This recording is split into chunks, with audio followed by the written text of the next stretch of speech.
Alright, so today Sony finally unveils what's in the bag, what's been cooking.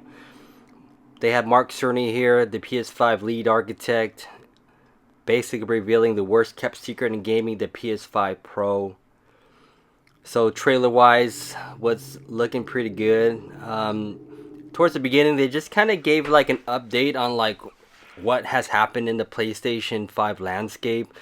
As you know, the PlayStation 5 came out in 2020, and for the first 2 years, during this COVID time, it was hard to really get a hold of this system, and so really there was, a lot of the, who are the folks out there who buy the system, the scalpers, and they sell for twice, maybe triple times the amount for those who are just really desperate to get a hold of one. I've never bought from a scalper, and I hope you don't either. I think it's just a crooked way of doing business. But kind of goes over some of the things that the PlayStation 5 was able to do this gen, based on the base console here. So showed off some Star Wars, some Ratchet and Clank. I know the hard drive was something that they touted, having 5,000 plus megabits per second, and then the Spider-Man 2, of course. A lot of the things that couldn't have been done from previous consoles. Here's Spider-Man 2 here.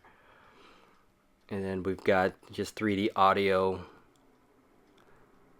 So a lot of the great tech things that were accomplished with the PlayStation 5 base. Here's Returnal.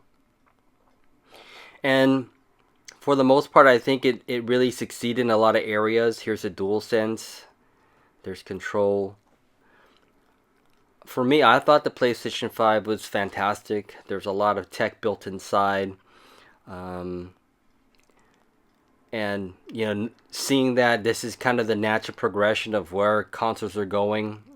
A lot of gamers right now have these high expectations for their consoles. There was a time when 30 frames per second was considered, the best of the best. And maybe if you got into 60 FPS would be considered like top of the line. So one of the things that we've been noticing, especially in this generation with the PlayStation 5 and maybe the Xbox Series X, is that you always had to go between fidelity mode or performance mode. Fidelity mode would typically give you the higher image quality, and then of course you would take a hit in the frame rate. So you would typically get that 4K at 30, or somebody would go with like a 1080 60. So you always had a choice between which graphics mode to set when you were playing.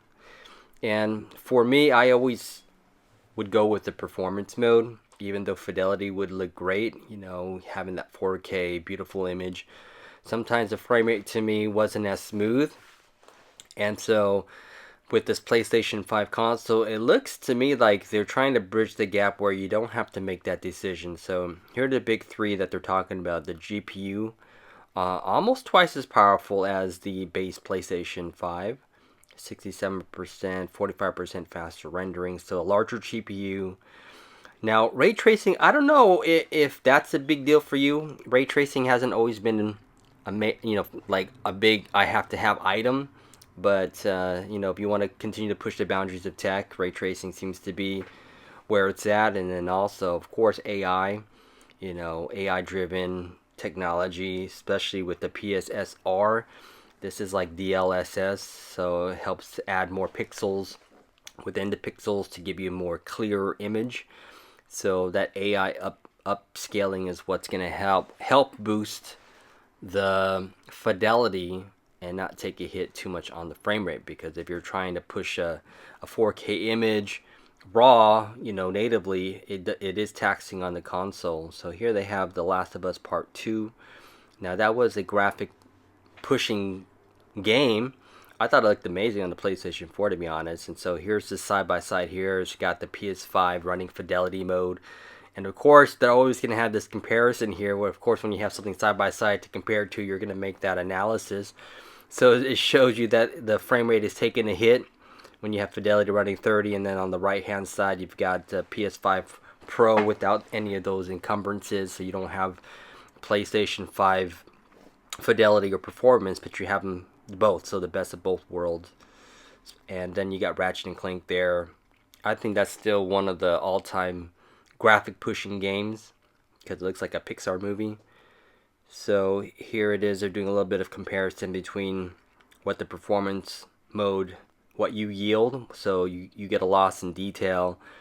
It's probably going to show you, like, if you zoom in, where some of the detail gets lost in the mix. Spider-Man 2, Spider-Man, you have a bustling city of people, but as you zoom further, you won't get as much clarity in the details.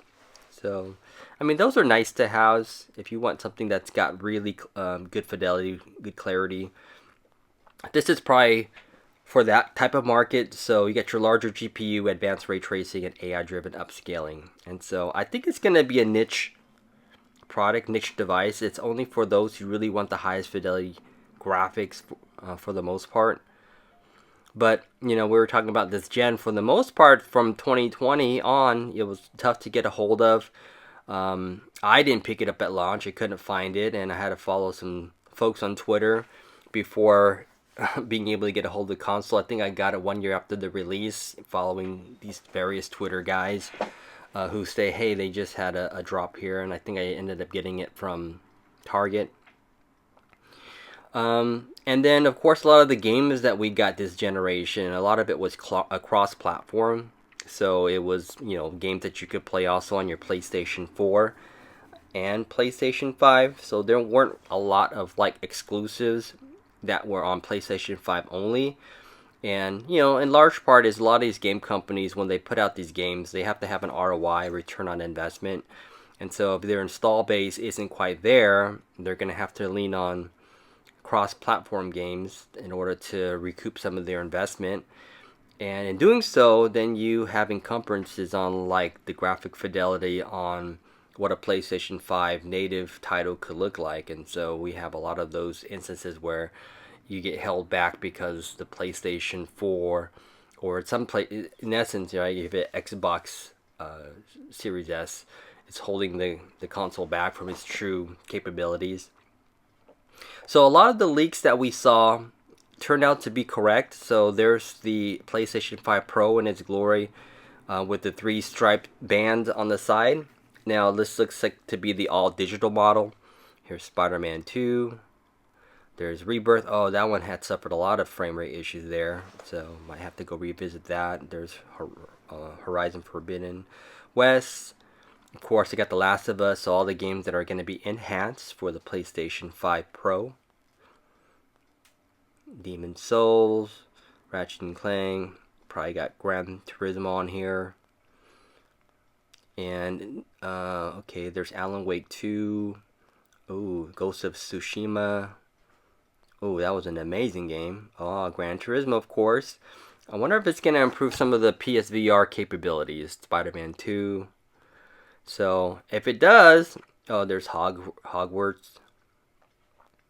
And it was just Resident Evil 4. Okay, what else is this one? Final Fantasy 16. Okay. So...